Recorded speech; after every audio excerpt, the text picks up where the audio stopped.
Well, grab a Bible this morning and open to Genesis chapter 38. Genesis chapter 38. We're trucking through Genesis. I don't know if you feel this, but I feel like when we got to Joseph, it was like we're on the downhill slide. I feel like we've been in Genesis for a long time. And now I can kind of start to see the light at the end of the tunnel. I don't know if that's you or not. Genesis chapter 38. We did start the Joseph story last week in chapter 37, which kind of is a misnomer because really it's chapter 37 started as the fulfillment of the Jacob story. And that's how our sections in Genesis are divided these are the family records of ... And the last section is the family records of Jacob. Not Joseph, but it sort of highlights this one son of Jacob as if he's the most important character in the story for the next 13 to 14 chapters, except when you get to chapter 38. So we've seen in chapter 37 that Jacob highly favors Joseph, but Joseph is hated by his brothers who kidnap him, who sell him into slavery, where eventually he ends up in Egypt, which is quite the introduction to the next generation of God's chosen people who are meant to be a conduit of his blessing to the world. It doesn't seem like this is going in a very good direction, does it? The ringleader in chapter 37, you might remember, was a man named Judah, a brother of Joseph. And then in chapter 38, we get to this one strange, obscure chapter where while the fate of Joseph hangs in the balance, Genesis zooms in on this one other brother, Judah. The question is, why? Now, some scholars would say that chapter 38 is an unimportant interruption to the good story of Joseph, that we ought to skip it altogether.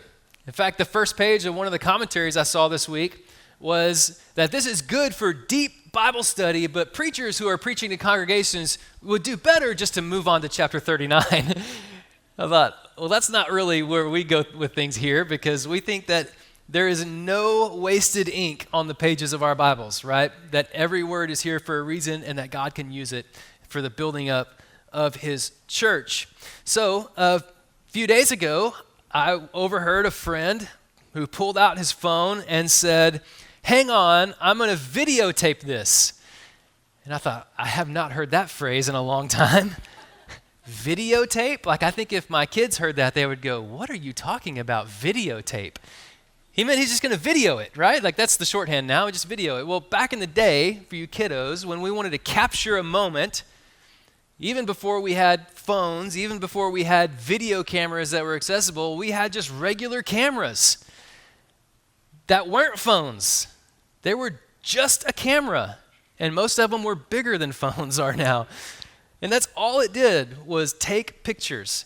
And the reason it was so big is because it wasn't digital. It wasn't where you could just take pictures and delete pictures and take pictures and delete pictures, but you had to use a specific set number of pictures on a roll of film. Some of you guys are feeling a little nostalgic.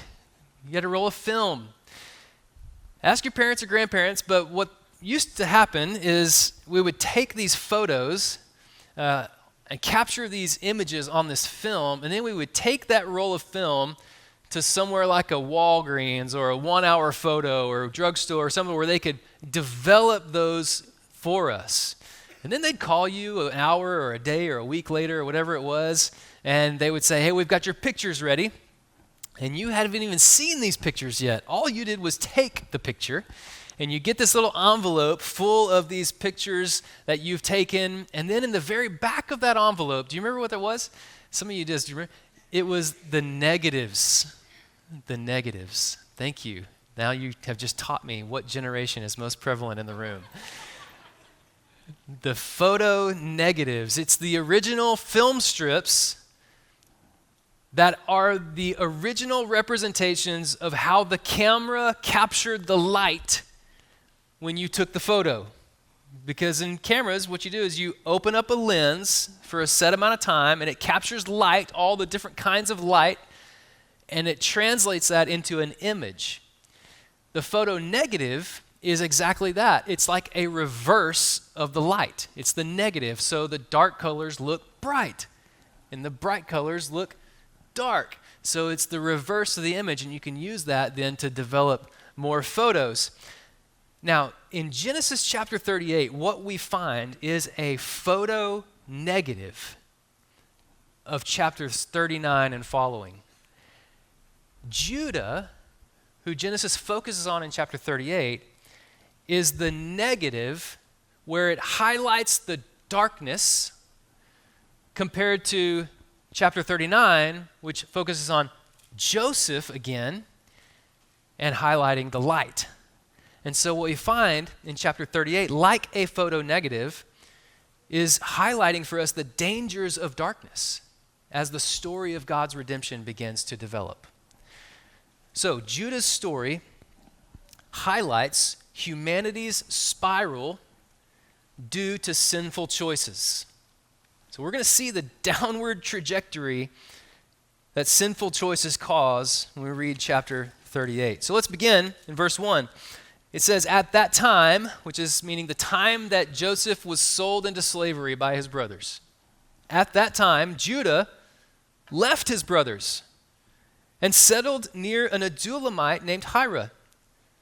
There Judah saw the daughter of a Canaanite named Shua. He took her as a wife and slept with her. She conceived and gave birth to a son, and he named him She conceived again, gave birth to a son, and named him Onan. She gave birth to another son and named him Shelah, and it was at Chetzib that she gave birth to him. Now focus on the first two verses there. At that time, Judah left his brothers and settled near an Adullamite named Hira. Now, there's something here that we see, which is a sinful choice that Judah makes right off the bat. He left his brothers. Now, what matters in the book of Genesis is the family that God has chosen through which to bless the nations, which is the family of Abraham. And we've been tracing through Genesis the genealogy of Abraham and the story of God's blessing, where even when God's people through this family of Abraham choose not to follow or choose to disobey, that somehow God works in that miraculously and sovereignly to bring about his purpose and to continue blessing his people. Well, Judah just takes off. I mean, he sold his brother into slavery. He was kind of the main guy in that story going, guys, we could kill him, but what if we didn't kill him and we got money for him and then we made everybody think he was dead? It's kind of like the best of both worlds, right? This is the kind of person Judah is. And then from that moment, he takes off. And he goes and settles near an Adullamite named Hira. And this is his second bad choice. And you can begin to see the spiral deepening. He associates himself with this Canaanite man. Now, up to this point in the story of Genesis, God's plan has been to carve out for himself a people, to keep his people holy, to separate them from the world in order to build and grow a people for his own possession, in order that he could bless them and then send them to the world as a blessing to the world. And so Judah, right off the get-go, he leaves and then he associates himself closely with a friend who's outside of God's people. And so we think this is probably going to go wrong for Judah at some point, and then it gets worse. Verse 2, there Judah saw the daughter of a Canaanite named Shua, and he took her as a wife and slept with her. We go, well, it's not bad for a man to be married, right? And no, it's not, except for the wisdom in Genesis so far is for the men of God in the family of Abraham to avoid marriage to Canaanite women. These are like the women that you don't want to bring home to mom and dad, okay? In fact, this is what Judah does, is associate himself more with his uncle Esau than he does with his father Jacob. Remember how Jacob and Esau kind of butted heads and Esau took off? Do you remember what Esau did because he was angry at his parents? He married Canaanite women. And that was what he did to rebel Well, here Judah, the son of Jacob, does the same. He aligns himself more with his uncle Esau than he does with the line of family blessing that's come through Jacob. So things are spiraling for him. And he takes this wife. If you've been tracking with us throughout Genesis, I hope you noticed the two words in verse 2 that stand out the most, which is that Judah saw the daughter of a Canaanite, and he took her as a wife. Do you remember that in Genesis chapter 3, this is the same thing that Eve did when she saw the fruit on the tree and that it was good to eat, and she took it and she ate? It happened again in chapter 6, the story of Noah, and right before we get to Noah, we've got these God men, right? These Nephilim, and they see the women and they take them as their wives. This is not a good thing. This is a sinful action. It happens again in chapter 16 with the story of Abraham and Sarai, when Sarah gives her maid servant to Abraham as a wife. It happens again in chapter 19, in the story of Lot and his daughters. We're seeing like when it looks like sin is at its worst, what's behind it is when humanity sees sin as an option or sees something they want and they take it for themselves.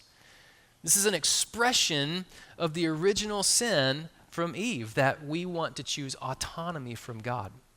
That we know what God has provided, but when we see something that we want, we take it. So this is where Judah is heading. Sinful choices. And it begins to spiral. So, chapter 38, verse 3 says, she conceived his nameless wife, the daughter of Shua. She conceives, gives birth to a son. He named him She conceived again, gave birth to a son, and named him Onan. And she gave birth to another son and named him Shelah. And it was at Chetzib that she gave birth to him. Judah got a wife for his firstborn, and her name was Tamar. Now, just you guys got to forgive me because I'm going to try to say Tamar, but I'm East Texan in my core, and so Tamar is going to come out, okay? So just track with me, all right? It's the same person. Verse 7, now Judah's firstborn, was evil in the Lord's sight, and the Lord put him to death. Then Judah said to Onan, sleep with your brother's wife, perform your duty as her brother-in-law, and produce offspring for your brother. But Onan knew the offspring would not be his. So whenever he slept with his brother's wife, he released semen on the ground so that he would not produce offspring for his brother. What he did was evil in the Lord's sight. So he put him to death also. Now you can see right away how things have begun to spiral out of control because of Judah's sinful choices. Because this is what happens when humanity chooses sin, things spiral.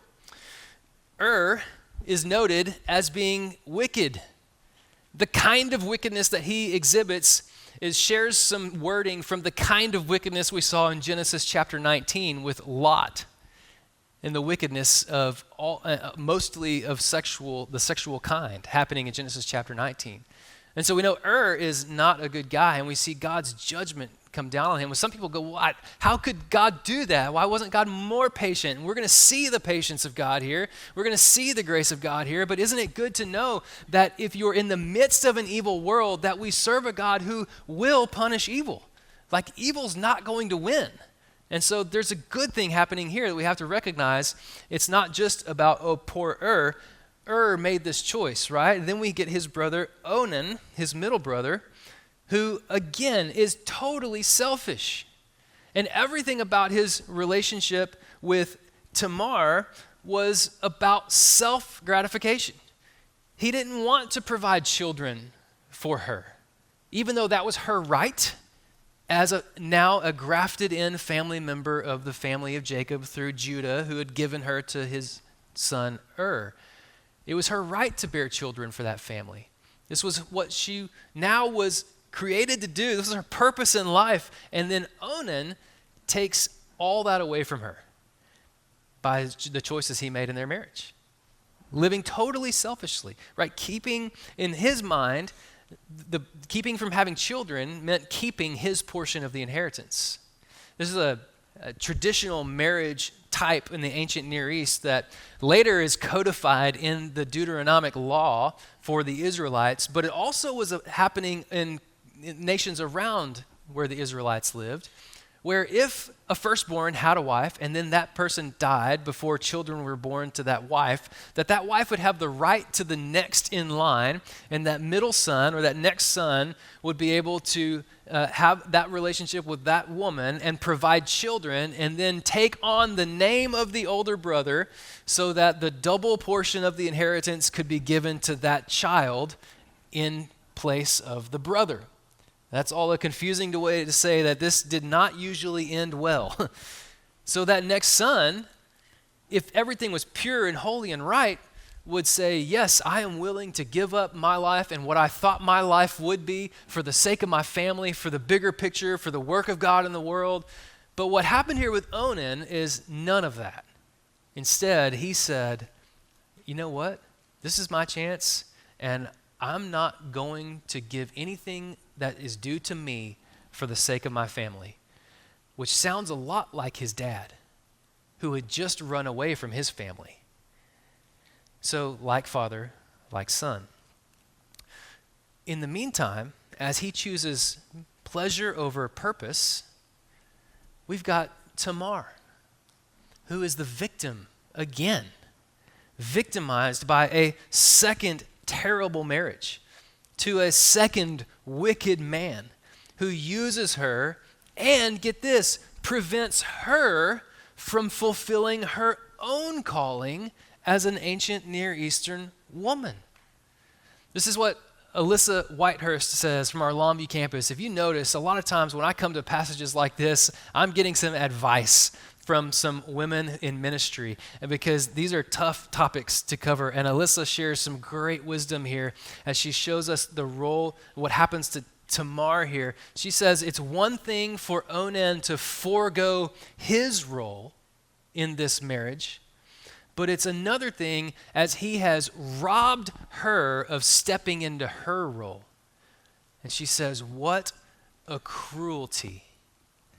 So this is the kind of wickedness that we're dealing with as humans choose sin, and it spirals out of control. Judah probably thought, life is going to be better away from my brothers. I mean, all this competition, all this, family drama, all this keeping up the lie about what happened to Joseph. What if I could just get away and just start over? What if I could just start fresh? And he didn't trust God for making all those things right again. And it led to this downward spiral. So, and Onan, but then there's another son, right? Shelah. Let's look at what happens here in verse 11. Then Judah said to his daughter-in-law Tamar, remain a widow in your father's house until my son Shelah grows up. For he thought he might die too, like his brothers. So Tamar went to live in her father's house. So here we have Judah again with his sinful patterns just spiraling out of control, because we thought Onan was bad by shirking his responsibility. Now Judah, along with his sons, is also shirking his responsibility. Now what he says initially sounds right to Tamar, like, hey, go back to your father, which is translated, I don't want to be responsible for you anymore. Go back to your father and live there. And when Shelah grows up, because he's obviously very young now, then you can have him. And your right to bear children will be fulfilled in that relationship. Except the end of verse 11 gives us this little window into Judah's mindset, which is that if he can just put Tamar off for a while, that probably what's going to happen, because of what's happened to both of his other sons, is also going to happen to his third son, and then he's just going to be free from this debt forever. So Judah, in his sinful choices, spiraling out of control, digs this hole deeper and deeper and deeper for himself. He's also here favoring and protecting his youngest son, maybe even overprotecting his youngest son, which, by the way, might sound familiar to you because that's what Jacob was doing with Joseph in chapter 37. So again, like father, like son. So he doesn't intend to fulfill his duty to Tamar, which is equally as dehumanizing to Tamar as Onan's physical sin with Tamar. So you might even remember where in verse 5, Shelah was born. Just this interesting little note. Chetzib. Why would it note where Shelah was born and not the other two brothers? I just find this fascinating.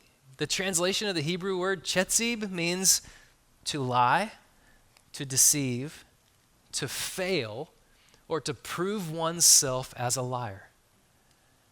And so it was almost like the story was being told from the beginning that Judah would be unable to follow through on his responsibility, that he would be lying about what he said he could promise Tamar when he brought her into the family.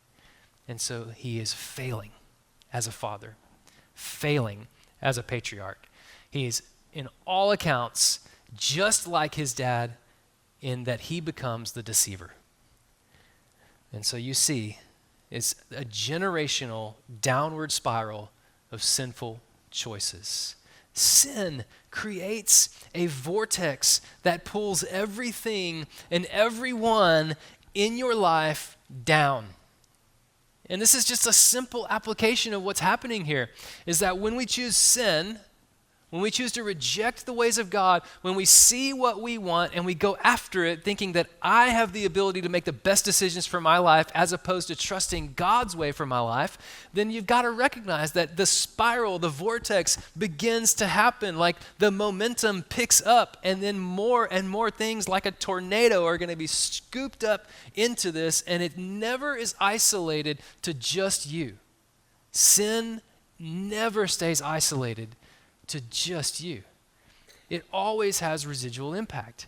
And we see that clearly in this chapter 38. So this is one of the things that we're noticing when in the photo negative, as the darkness is highlighted, we see this clearly. Sin affects all of our circles of influence. It never stays isolated to simply us. Now the spiral continues as we get into verse 12. Look at verse 12. After a long time, Judah's wife, the daughter of Shua, died. When Judah had finished mourning, he and his friend Hira, the Adulamite, went up to Timnah to his sheep shearers. Tamar was told, "Your father-in-law is going up to Timnah to shear his sheep." So she took off her widow's clothes, veiled her face, covered herself, and sat at the entrance of Enaim, which is on the way to Timnah.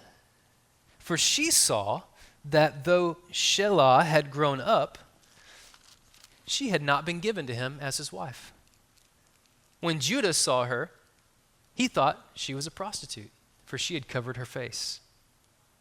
He went over to her and said, "Come, let me sleep with you," for he did not know that she was his daughter-in-law. She said, "What will you give me for sleeping with me?" "I'll send you a young goat from my flock," he replied. But she said, "Only if you leave something with me until you send it." "What should I give you?" he asked. Well, she answered, "Your signet ring, your cord, and the staff in your hand." So he gave them to her and slept with her, and she became pregnant by him. She got up and left, then removed her veil and put her widow's clothes back on. When Judah sent the young goat by his friend the Adulamite in order to get back the items he had left with the woman, he could not find her. He asked the men of the place, "Where's the cult prostitute who was beside the road at Enaim?" "There's been no cult prostitute here," they answered. So the Adulamite returned to Judah, saying, "I couldn't find her, and besides, the men of the place said there has been no cult prostitute here." Judah replied, "Let her keep the items for herself, otherwise we'll become a laughingstock. After all, I did send this young goat, but you couldn't find her." About 3 months later, Judah was told, "Your daughter-in-law Tamar has been acting like a prostitute, and now she's pregnant." "Bring her out," Judah said, "and let her be burned to death." And as she was being brought out, she sent her father-in-law this message. And we'll stop right there. We see here Tamar victimized not only by and by Onan, but again by Judah, not allowing her to fulfill her role in this family. And what she does in response is not commendable. She had the right motive.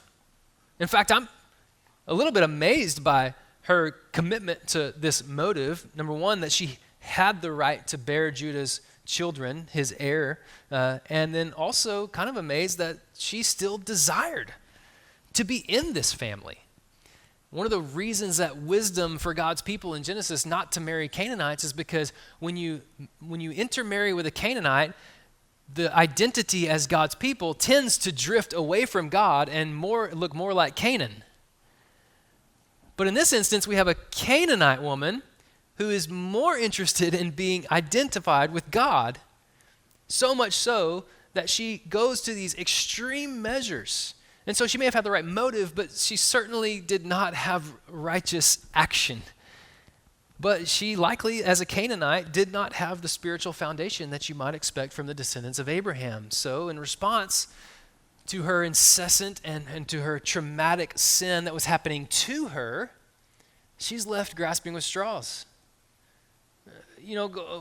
What else could she possibly do? Maybe the only thing she knew how to do. Maybe the only thing that people had valued her for. She chose that path. And that tends to be what happens to us. When sin happens to us, we get sucked into that vortex. And it takes us on a downward spiral. So she takes matters into her own hands. Because that's how she was treated by the people of God.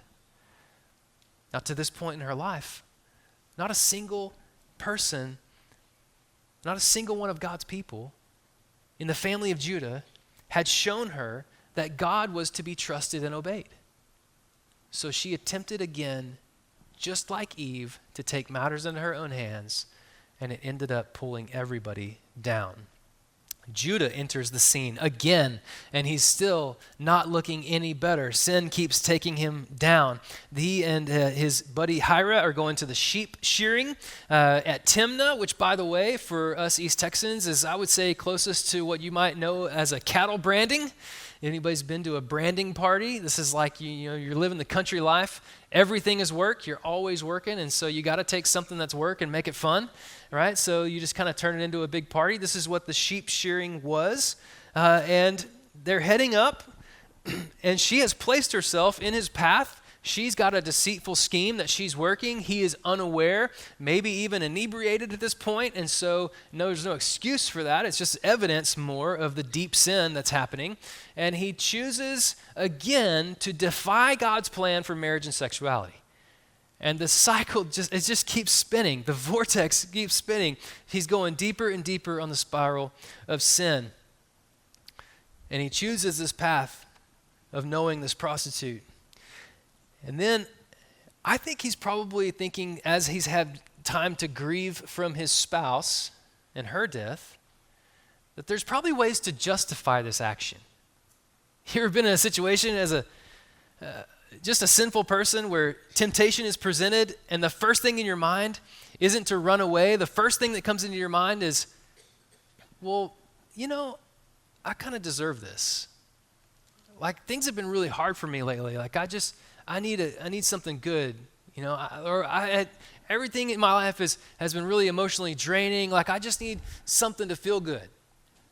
And there's ways that we justify sin, and we try to choose our brains are amazing at like tricking us into thinking that these things that are fleeting are actually things that will be fulfilling, and it's never how it works. And so here he is on this trip up to the sheep shearing, and he's probably going, hey, no one will ever know, right? I mean, after this, I'm going back home to my family, and nobody's ever going to know that this happened. He's probably thinking it's just like a business trip, like it's a night or two in a hotel by myself. Who's going to know the difference, right? I'll just do what I want, and then I'll be back to normal. Everything will be okay. But guess what? Sin never lets itself stay secret, ever. It always creates this spiral, and it sucks everyone and everything into it. We see how Tamar, her deceit, led to Judah's delusion, and so much so that he would give her his ring, his cord, and his staff. You may not think that's a big deal. Any one of those things individually would be a big deal. If you met someone on the street today and they said, hey, I'm going to do this service for you, and it's not going to cost you much today. You can pay me later, but in the meantime, just leave me with your driver's license. Okay, that's like one. That's like the ring, okay? And they go, and actually, if you would also give me your Social Security card, then that would be a good deal too. And more than that, not even your driver's license or Social Security card, how about your credit card too? Like if you leave those three things with me, then sure, you can pay me later. And this is what Tamar has done to Judah. And Judah, so deceived by his own desire, gives in. And he leaves all this with her. And what Tamar and Judah's sin teaches us in this moment is that sin always costs what's most valuable to you, and it always leaves you more vulnerable than ever. This is the truth about any sin. It always costs what's most valuable to you. Tamar's life, you can read the story and see what it cost her. In Judah's life, obviously, it cost him greatly. And it left both of them more vulnerable than ever. Like two wrongs don't make a right here. Like it's just the spiral's deepening. So, we see too how this plays out. Judah doesn't go away lightly. Like he shows up, he's acting like everything's good. Like he had just had this, this soiree, and then now he's back to normal life, and 3 months later, he hears that Tamar is pregnant. What's going to happen now? Well, to make sure that he continues to look good, he shifts the blame toward her. And he overreacts. Did you see how he reacted to this? He said, she's been acting that way? She needs to be burned to death, which is an extreme punishment reserved for only the most extreme of sin. In fact, nothing ever prescribes that punishment for that sin. It was him that made that leap because he was so afraid about what might come back on him. And at this moment, totally unaware of what might come back on him, but I'm sure an immense internal guilt. And so he's probably embarrassed by his own lack of self-control. He's been completely derelict in his duty to his family, so he shifts the spotlight onto Tamar, and as if he hadn't dehumanized her enough already, he calls for her death, meaning he really did not value her life at all. He had a total disregard for Tamar's life, and that's pictured clearly here. So this sin trajectory, which started off so innocently, with just one man leaving his brothers, going against God's wisdom, choosing his own way, has led to the destruction of lives. And this is the trajectory of sin. This is what humans' sin leads to.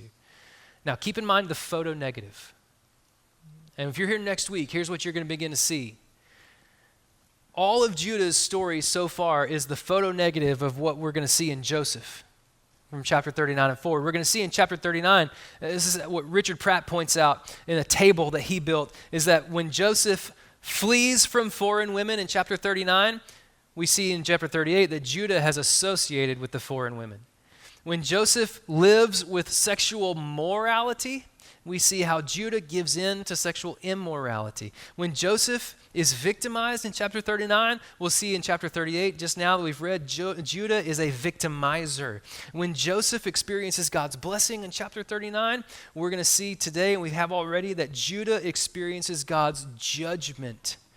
When Joseph is falsely accused by a woman, we're going to see in chapter 38 that Judah is rightly accused by a woman. And then finally, when Joseph rejects sin in chapter 39, we see here in chapter 38, the next few verses, that Judah has not only committed a great sin, but then he has to confess this sin. And this is the turning point. Like just when we think Judah has reached rock bottom, as it is in Genesis over and over again, God turns the story to hope. To hope.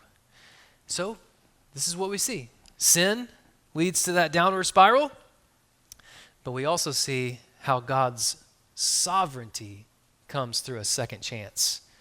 God's sovereignty comes through a second chance. The final 5 verses of the chapter point us this direction. Even though humanity consistently chooses to reject God and his ways, God continues to pursue them. He works in all things to bring us back into a relationship with him in order to bless us and to restore the whole world to blessing. This is what the book is all about. So let's look at how it happens, beginning again in verse 25. As she was being brought out, she sent her father-in-law this message: I am pregnant by the man to whom these items belong. Uh-oh. And she added, examine them. Whose signet ring, cord, and staff are these?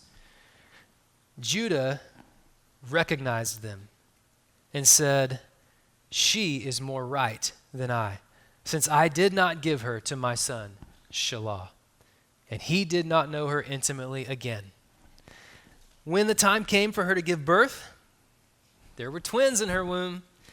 And as she was giving birth, one of them put out his hand, and the midwife took it and tied a scarlet thread around it, announcing, this one came out first. But then he pulled his hand back. Out came his brother.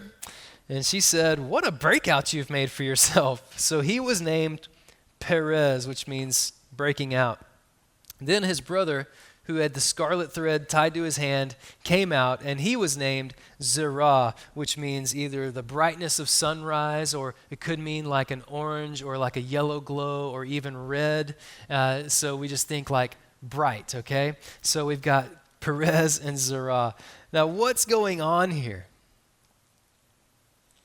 Obviously, she presents essentially the photo ID of Judah to go, are you really going to call for my death, Judah? Because if you would, just like you asked your father Jacob to examine the bloody coat of your brother Joseph, examine these items and tell us who the guilty one is. Is it Tamar? Well, we know she's guilty of some sin, but Judah must recognize his own sin in this moment. And the reality is, as he realizes the justice of God, which had already been revealed in his son and then in his son Onan, is knocking on his door. Sin never stays in the dark.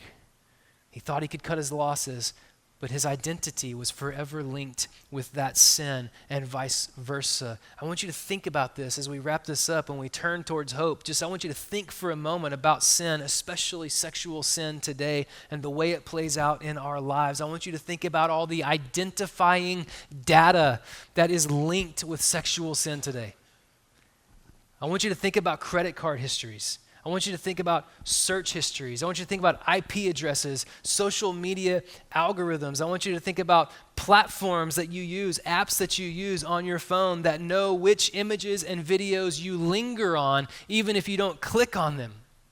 And can I just say that what the choices we make every day, a lot of times when it comes to sexual sin, is much like the one Judah made that day where he gave up his staff, his cord, and his ring. It's like we are doing that over and over again. And can I just tell you, friend, one day it is going to come out.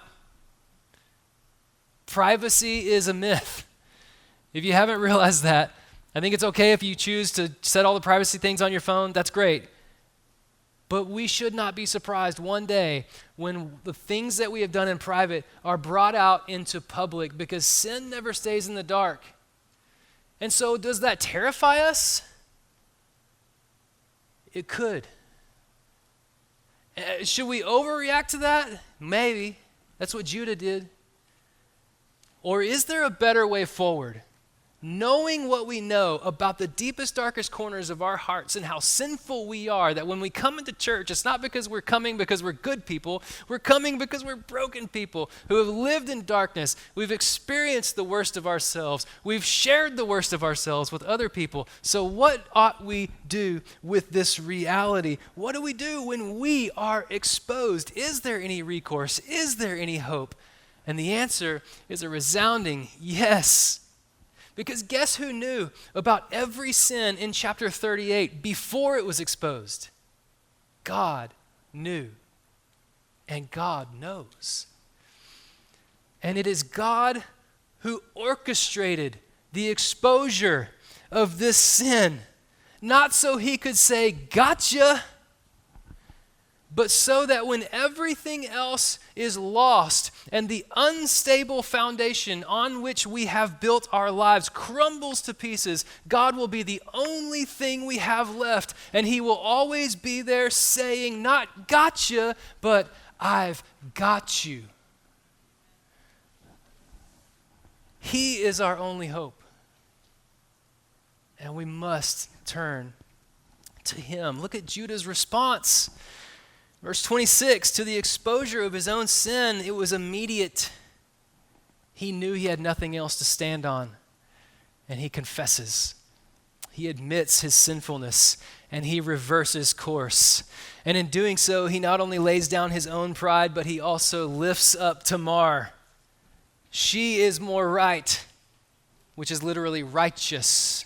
She is more righteous. He once again turns from dehumanizing now to dignifying. He turns from hiding his sin to now being okay with his sin exposed, because it's not up to him to deal with it. And God, who's been working all the while, turns the story from a story of sin and a spiral out of control to a story of hope, a hope-filled story, as an ending to a hopeless story. He sees that Tamar, knowing she's pregnant, gives her the blessing of twins. He restores her reputation, her dignity as a human being, and her role in God's plan to redeem all of creation. She's identified as the more righteous one in this chapter, but then more than that, God never forgets Tamar. And he doesn't want us to forget her either, so much so that in Matthew chapter 1, in the genealogy of our Savior Jesus Christ, Tamar's name is there. She wasn't a Hebrew, she was probably a Canaanite. She wasn't reputable in her time because she had been treated so poorly by God's people, but God put her name there. It was an intentional inclusion because God rewrote her story from one of scandal to one of salvation. And it was intentional inclusion in Matthew 1, along with several other scandalous non-Jewish women, revealing just how gracious God is to the whole world, that his story is not just to save a certain group of people, but that through that group of people, he would then extend salvation to the ends of the earth. So this is where God is headed, to redeem the whole world and restore it all to himself. And Tamar is a perfect example of that. But not only was her life redeemed, Judah's life was redeemed. Judah was restored to his brothers. The next time we see Judah in Genesis, he is with his brothers. He is traveling with them to Egypt. They are in search of food to survive the famine in the promised land. And that's where they meet Joseph, the one they had sold into slavery. who they had convinced their father was dead. They've been lying about him all the time.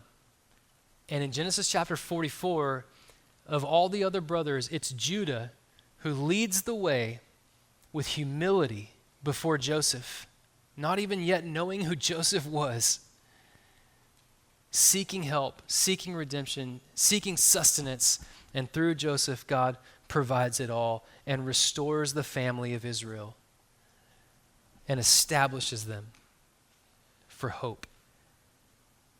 The truth of this story is that there is redemption for sin. Sin is a downward spiral. It creates a vortex that sucks everything and everyone you know into it. And it's destructive. Yet God can rewrite your story of sin. Only God can rewrite your story. And He can turn it from a story of just crumbling pieces into a story of hope and salvation. Your sin has never spiraled too far for God to reach you and save you. And so the call today, as we see the photo negative of Joseph's story, we pick up next week and go forward, is to see it in ourselves. What if a light was shown into your heart, exposing the dark corners? What would develop? I hope by God's grace that the story of Jesus Christ is what comes out. Because though we have sinned, and though our sins be as scarlet, God, through His Son Jesus Christ, can wash them white as snow. He can forgive us. He can restore us. He can redeem our lives. So the call today is, in light of the story of Judah and Tamar, to be restored to God through confession and forgiveness, which is free and available to all by Jesus Christ. Would you pray with me? God, we thank you for redemption. We thank you that you are good and holy and just. We thank you that you are truth. And God, I pray that our lives would be adjusted to that. And that we would see the potential for our sin to be exposed not as bad news, but as good news. That we can walk in freedom because of who Jesus is and His work on the cross to bring forgiveness. So Lord, we come to you humbly, asking you to expose what's dark in us. Bring it to the light so that the story of Jesus can shine through. We pray this in Jesus' name. Amen.